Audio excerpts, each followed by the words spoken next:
The first thing you want to take care of every day, Lord, bless me. Why? So you can be a blessing.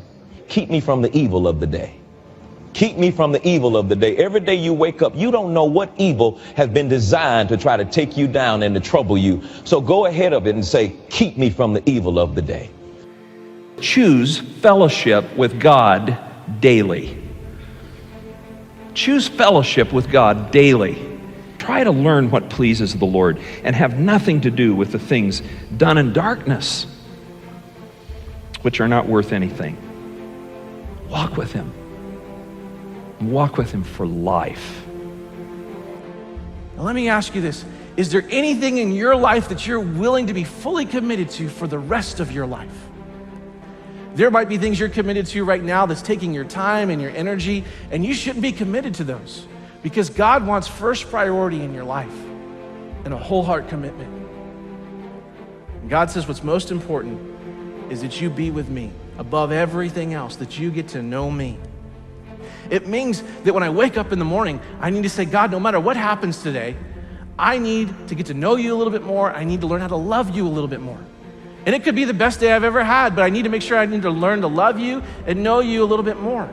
And God says, if you do that, that day was a success. And the opposite is true too, which is, let's say you get up and you don't even think about God. And you've got this great day. You go and you make the sale. You finally get the job. You finally get a date with a live girl. Whatever it is, okay? You're a success that day. It's your best day ever that you've got. And you forget about God. God says that day was a waste. It was a failure because you forgot me. What's most important is that you get to know the Lord and get to know Him. And it's a mistake that you and I make all the time in our lives where we don't think about inviting God into our daily experiences. And we think, God, I've got this. I got my dating. Don't worry about my dating. I've got it, God. I know what I'm doing. Oh, God, don't worry about my work. Oh, I'm good. I'm good, God. I've got my work. Don't worry about my dreams, God. Oh, don't touch my dreams. Don't worry about them. I've got them. And we totally rule out God. Am I going to put my faith in my own wisdom, in my own power, in my own resources, or am I going to trust God? Am I going to let God do the battle for me and trust His power and His provision in my life? And the fact is that when we make that choice, we need to know that God wants to do battle for us. God wants to go before us in battle. He wants to go with you in battle. He wants to help you in your troubles and the problems that you have. So whatever trouble you're in, whatever battle you're in right now, seek the Lord, seek His power. He wants to give it to you. Prayer is a weapon of our faith. It is one of the greatest weapons of our faith. It should be our first response and not our last resort when we go through times of trouble. Call out to God and rely on Him. God wants you to know that He wants you to experience the fullness of His presence in your life, not just every day of your life, but every moment of your life. You can experience His presence if you want it. You can tap into it, and that's the promise He gives us. He promises His presence in our lives when we seek after Him.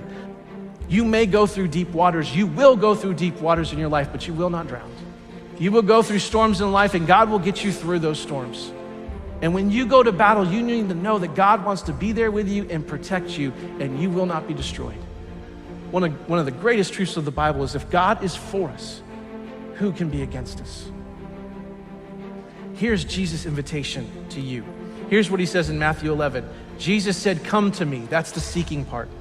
Come to me, all you who are weary and carry heavy burdens, all the things that are weighing you down. And here's His promise, and I will give you rest. Let me teach you because I am humble and gentle at heart, and you will find the rest for your souls. And so what I can tell you with great honesty and sincerity is that if you're in the desert and you're in the battle and you've been in there for a long time and you're gonna be in it, God's presence will be with you and He will protect you and He will give you the rest. And I have found if I have that, that is all I need. I don't have to have the answers. I don't have to understand. But if I got God and I feel Him and I know Him and He's there, then I am good.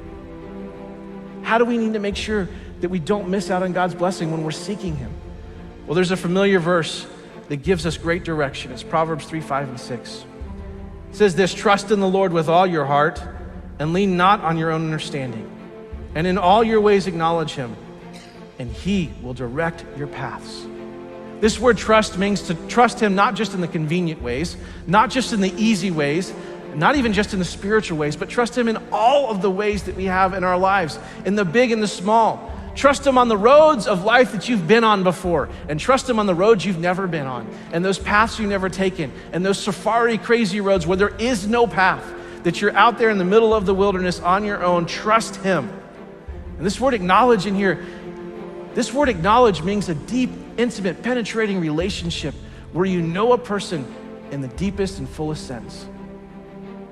That's the kind of relationship God wants to have with you and with me. So our life goal needs to be this, that we need to seek God in every area of our life when we don't know what to do. And we need to seek God when we do know what to do. We need to seek him in the big things, in the small things. We need to invite him into the conversations. We need to invite him into daily life, because yesterday's victories don't determine today's successes. And even when you think you know how to answer the problem that you're in, you still need to go to God. You still need to trust him, because the greatest faith of yesterday will not give us the confidence of today unless we stay connected to God, because he wants to bless our lives.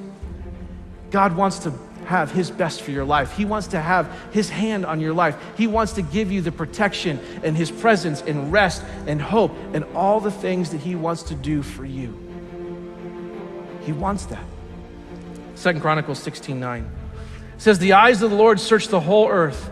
They search the whole earth in order to strengthen those whose hearts that are fully committed to him. This verse says that God is searching, he's looking, he's seeking the entire earth for somebody, for a people, for a person, for a church that's willing to be fully committed to him so that he can bless them and have his hand on them and give you and give me his best. He is seeking after you. God wants us to seek him, but he is seeking us. He is seeking us because he loves us, and he wants to give you his best. We need to do our responsibility and then cast our care. You do what you can do about the things in your life that you can do something about, and then when you cannot do anything about it, you cast it on God and you trust him, and it's perfectly okay for you to enjoy your life while you have a problem. I said it is perfectly okay for you to go ahead and enjoy your life while God is working on your problem. It's not that nothing's happening, it's just that you're not the one that's making something happen. So whatever you have going on in your life tonight, don't waste one more day in excessive sadness and grief and depression and discouragement, because you can't do anything about it. And Jesus paid for you to be able to enjoy your life, to have it in abundance, to the full, until it overflows. So we are totally wasting what God gives us if we waste our days in sadness and mourning. Learn how to focus on good things. Everybody here has got something they could be upset about if they chose to focus on it, but you don't have to focus on that. And what we focus on is what we magnify in our lives. What we talk about is what we become more consciously aware of in our lives. If there's a problem that needs to be dealt with it, deal with it, but don't focus on it. Think about the possibilities in your life, not the problems in your life. Hebrews 12:2 very simply says, looking away from all that will distract unto Jesus, who is the author and the finisher of our faith. Learn how to celebrate the good instead of grieving excessively over the bad things in life. No matter where you started in life, you can have a good finish. It doesn't really matter where you began, you have got a good finish coming. Let's have a shift in our thinking. Let's have a shift in what we're focusing on. Surely you can find something in your life to focus on that's worth celebrating. And we're going to be excited about the things that are yet to be done, that we know that God is working on and that God is doing.